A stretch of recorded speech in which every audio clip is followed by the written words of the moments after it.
బిజినెస్లో కావాల్సిన main strength ఏంటో చెప్తా, వీడియో లాస్ట్ వరకు చూడండి. హలో అందరికీ, మన జేఆర్ వ్యాఫ్లోస్ 30 డేస్ ఎర్నింగ్ సిరీస్లో ఇది డే 20, 21, 22. ఒకటి చెప్తా వినండి. బిజినెస్లో కావాల్సిన మెయిన్ స్ట్రెంత్ ఏంటంటే నో చెప్పడం.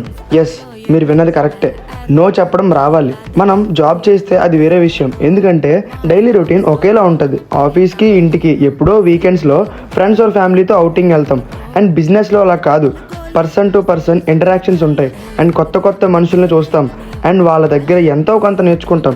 అండ్ ఫస్ట్లీ ఎవరికైనా సరే నో చెప్పాలి. మనం బిజినెస్ పెట్టాక అందరూ వస్తారు విజిట్ అవ్వడానికి, friends, family members etcetera etcetera అందరూ వస్తారు. బట్ మనీ విషయంలో అస్సలు కాంప్రమైజ్ అవ్వకూడదు.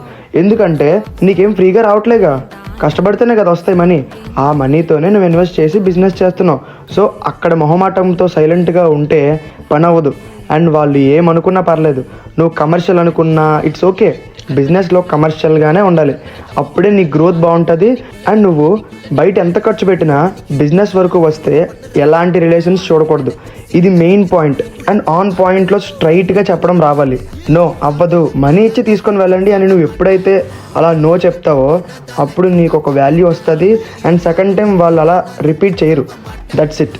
అండ్ ఈ 3 days కౌంటర్ సేల్ వచ్చేసి 5700 రూపీస్ అయితే అయ్యింది. ఇది ఓన్లీ సేల్ మాత్రమే, ప్రాఫిట్ అయితే కాదు. అండ్ ఫర్ డైలీ అప్డేట్స్ మన యూట్యూబ్ ఛానల్ లింక్ అయితే ఇన్స్టాగ్రామ్ బయోలో ఉంటుంది, వెళ్ళి వెంటనే సబ్స్క్రైబ్ అయితే చేసేయండి.